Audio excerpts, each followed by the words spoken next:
Hello, Salon Sleuth fans. My name is Melissa, and my co host is Leslie.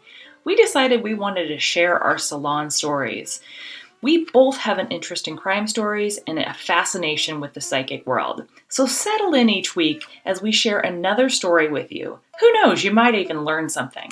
Exciting because Leslie and I have done one visual kind of interview, but the rest have all been over just sound only. So you're kind of our first guinea pig Okay. in cases. So it's kind of fun. But It is.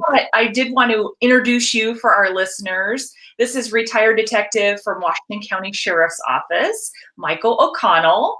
And he helped to launch the Interagency Major Crimes Team in 1992. The reason I found you was because you worked on the Debra Cockes case. And I got really interested in it because it was really close to where I lived at the time.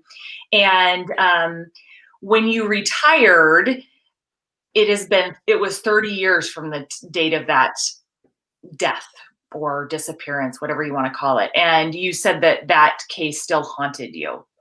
It did and still does haunt me, but it wasn't 30 years. My career lasted. There we go. Yeah. Okay.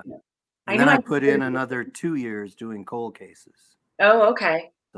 So I do want to actually talk to you about cold cases. I have a list of questions that I'm not going to try to barrage you, but I do have a lot of questions for you. But let's go into cold cases because Leslie and I, today is actually the anniversary also of Kyron Horman going missing. And so we're trying to put together and drop one today about him. But I think one of the things, what's that? It's out already. Oh, okay.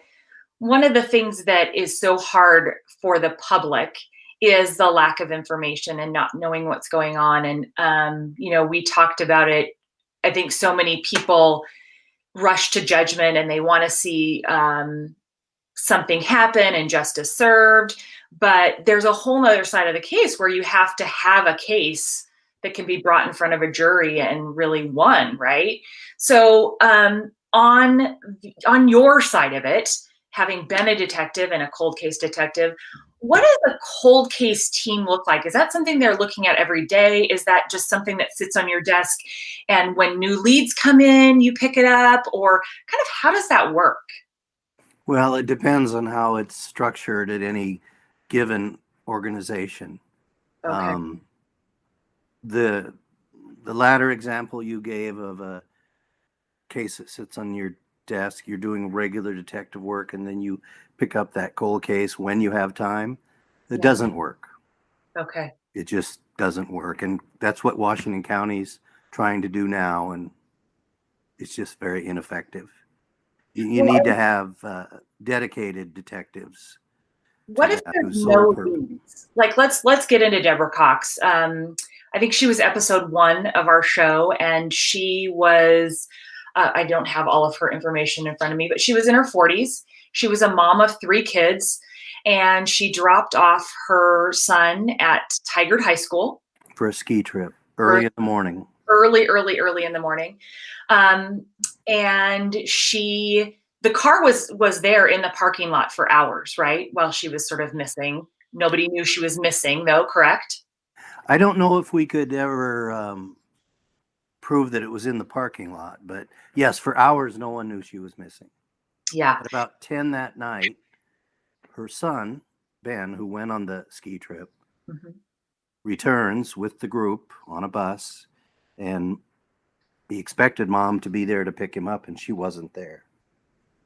Okay. So he gets a ride home from someone else, and her car is not home. Oh, it's not home? No, not at that point. About between 10 and 11, when he gets home, the car's not there. And I don't know how much you want me to just ramble. I do want you to ramble because that's one of my questions is, when did the car get placed there and kind of that timeline? One of the frustrations for me, as I'm sure you can appreciate, is something like Chiron Horman, there's so much information and some of it's wrong, right? We can probably all agree that some of it's wrong. But with Debra and her case, there's just no information. I found a few newspaper articles and things, and I obviously found you, but really I was like, there's no information for me to gather. So why don't you talk about that case a little bit from start to go, or go to where we are?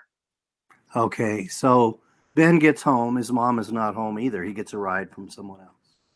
He starts calling around to find out where his mother is. No one knows. His dad and his mother were separated at the time. Calls his dad. His dad says, I don't know where she is. And Ben tells his dad that the mom's station wagon is not home either. Ben is very concerned. He gets a sleeping bag and lays down right in the entryway of the house, close to the door. At about 1 a.m., he hears a car coming by. He thinks it's his mom. He opens the door and looks out, and the car continues by, doesn't stop. Finally, he calls his dad. Oh, and at that time, about 1 a.m. again, Ben determines that Debra's car is not there. It's not in the driveway. He calls his dad about 4 or 5 in the morning and says, look, something's wrong. She's still not here. And he tells his dad that her car isn't there. His dad says, okay, I'll come over. He comes over around 5.